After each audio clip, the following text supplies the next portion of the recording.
Estamos a las puertas de una crisis de escala mundial. ¿Sabías por qué PDVSA está siendo privatizada? Estaremos analizando estos y otros puntos aquí en Claudiopedia.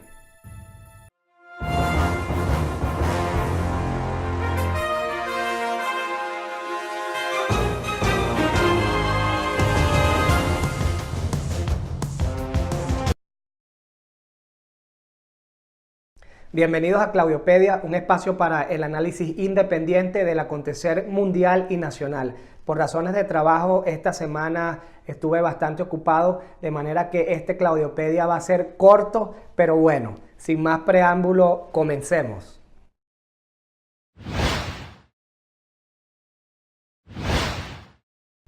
Hoy quiero conversar sobre dos temas fundamentales. Primero, en relación al entorno internacional y en segundo lugar, dar algunas ideas sobre la industria petrolera venezolana.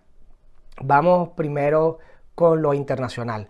Un asunto que amenaza con impactar la economía y la geopolítica mundial es la desaparición o presunto asesinato del periodista saudí Jamal Khashoggi, cuya noticia se ha mantenido en los titulares de los medios de comunicación a nivel mundial en las últimas semanas.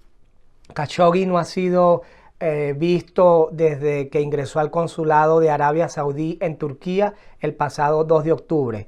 El periodista saudí y columnista del Washington Post se encontraba en situación de exiliado en Estados Unidos como consecuencia de su postura crítica frente al nuevo gobierno de Arabia Saudí, presidido por el joven príncipe bin Salman.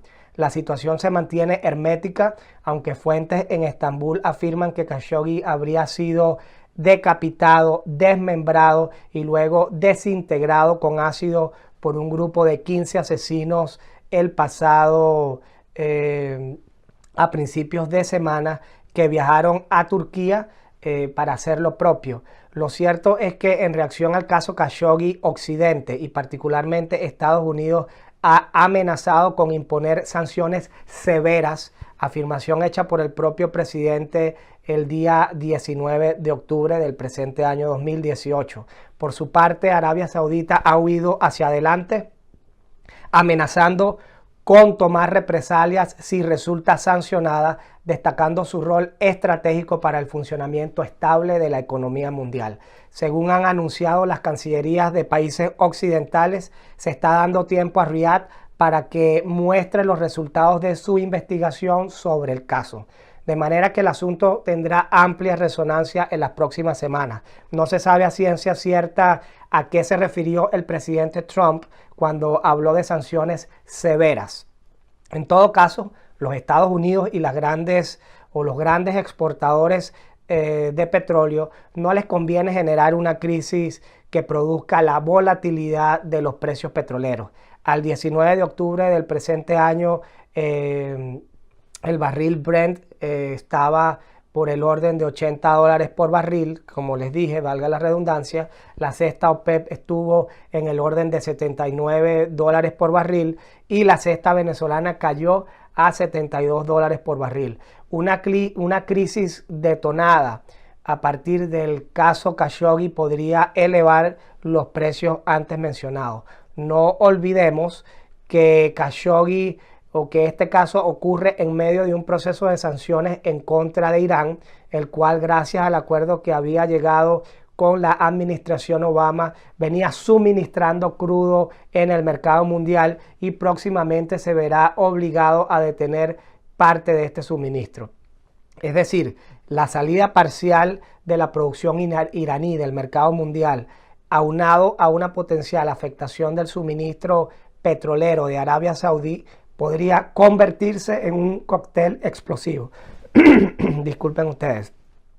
Tampoco olvidemos que Arabia Saudita produce alrededor de 10 millones de barriles diarios de crudo y es considerado como el principal exportador de petróleo a Occidente. Es importante destacar que existen otros ángulos desde los cuales se puede comentar el caso Khashoggi. Por ejemplo, se habla del lado humano y humanitario y cuestiona desde ese frente que la muerte de un individuo podría generar una crisis internacional, pero que poco o nada se dice sobre las violaciones a los derechos humanos en Yemen, donde según algunos analistas persiste una llamada guerra proxy entre Irán y Arabia Saudí para el control de esa zona de influencia. Esto lleva a otra perspectiva del análisis, es decir, la del poder sociopolítico de los medios de comunicación para darles resonancia a determinados hechos, a determinadas noticias. El caso Khashoggi también ha sido analizado desde el ángulo económico y de seguridad. Desde este escenario se ha dicho que los Estados Unidos no estaría dispuesto a afectar su relación comercial con Arabia Saudita, con quien nada más en la venta de armamento recibiría un total de 110.000 millones de dólares este año. Del mismo modo, es improbable que los Estados Unidos debilite significativamente a Riad, toda vez que su aliado Arabia Saudita hace contrapeso, es una especie de muro de contención a la influencia de Irán en el Medio Oriente. En el plano político diplomático se ha dicho que el caso Khashoggi significa cruzar la línea y que por tanto sería peligroso sentar el precedente de que un gobierno asesine enemigos políticos en otro país con impunidad. También se ha dicho que hay que reaccionar o sancionar a Arabia Saudita porque esto no puede convertirse en un doble estándar y que esto hay que hacerlo del mismo modo como se hizo con Putin para evitar enviar un mensaje equivocado. Esto tiene que ver con la acusación en contra del presidente ruso, Vladimir Putin, quien fue acusado por el Reino Unido y por los Estados Unidos de haber ordenado el asesinato del exespía ruso Sergei Skripal y su hija en Inglaterra. Pues bien, no nos queda más que seguir monitoreando el caso Khashoggi. Ya veremos si esto desata a los demonios o si por el contrario termina siendo otro episodio de diplomacia de micrófono. Yéndonos ahora al plano local, me parece que PDVSA es insalvable, irá desmantelándose hasta que quede como un cascarón vacío. La razón es que PDVSA ha caído en lo que los economistas llaman o denominan en otro contexto la trampa de la pobreza. Aunque los precios del crudo llegasen a $200 por barril, Venezuela no podría salir de la trampa de la pobreza. Esto se debe a que los niveles de producción son muy bajos e inferiores a la cantidad de dinero que requiere PDVSA y Venezuela para realizar importaciones millonarias a fin de satisfacer la demanda del consumo interno en todos los ámbitos de la economía venezolana. PDVSA no tiene músculo propio suficiente ni acceso a la banca privada internacional para obtener capital destinado a aumentar su producción. Esto significa que la industria petrolera venezolana está transitando por un proceso de privatización de facto, toda vez que ya se ha comenzado a entregar áreas operacionales a empresas privadas para que por cuenta propia extraigan crudo. En mi opinión, el hito que marca la tragedia de Venezuela es la nacionalización petrolera en el año 1976, con lo cual la principal fuente de riqueza de Venezuela fue puesta en manos de los políticos. Históricamente, la dinámica política venezolana se ha sustentado en la captura de pedazos de la torta rentista por parte de partidos políticos e individualidades, llámese oficialista o opositor, que solo saben operar bajo el clientelismo y la creación de liderazgos artificiales erigidos a partir de la petrochequera, es decir, que a mayor capacidad de captura de las rentas, mayor preponderancia política. Pues bien, con la nacionalización petrolera, los partidos políticos pasaron de la captura indirecta de las rentas petroleras a la captura directa de esta renta. Como dicen en Venezuela, Zamuro cuidando carne. Resultado: corrupción masiva, malversación de fondos, desfalco de la nación venezolana. Cercanos ya a 100 años de explotación petrolera sostenida en Venezuela, creo que hemos aprendido varias lecciones. A mi modo de ver, la más fundamental de todas es la necesidad de privatizar a fondo y abiertamente la producción petrolera venezolana como mecanismo de contención de la corrupción y de las mafias, del contrabando, de los carteles, y para garantizar la productividad. Privatizar no para darle concesiones a empresas de maletín y desconocidas. Esto es lo que está haciendo la dictadura de Venezuela actualmente. Estoy de acuerdo con ellos en la idea de privatizar, pero no de esta manera, dándoselo a amigos y paracaidistas, porque esa es la fórmula para la corrupción. Que por cierto, esto de la privatización ahora me recuerda un chiste o una anécdota a manera de chiste que me dijo una persona, un economista en República Checa. Él decía, bueno, ¿y qué es el socialismo?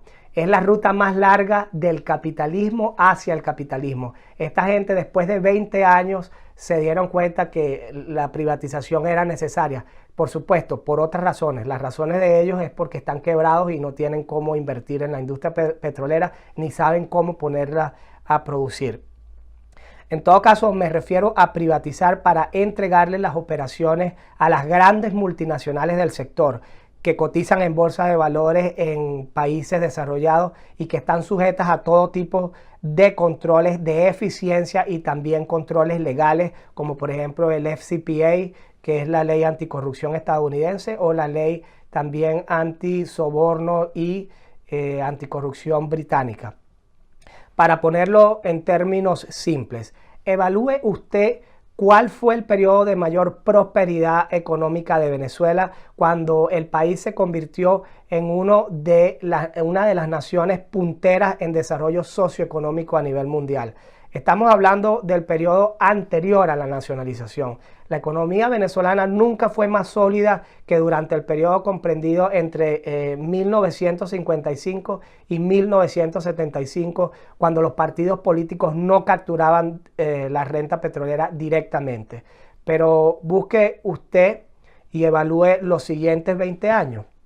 El periodo post-nacionalización petrolera, entre el año 1976 y el año 1996. Para mí los números no mienten. Y por supuesto ni hablar de los últimos 20 años, del 1998 al año 2018, donde la renta se usó como chequera privada de partidos políticos y de políticos a niveles que harían el más serio de los análisis un comentario pornográfico. Y como este programa no es de pornografía, hasta aquí lo dejo. Bien, esto es todo por hoy. La cita es para el próximo domingo, cuando tendremos otro episodio de Claudiopedia. Recuerda que puedes enviarme tus mensajes a través de las redes sociales y que también puedes suscribirte a mi canal de YouTube Claudiopedia. Hasta pronto.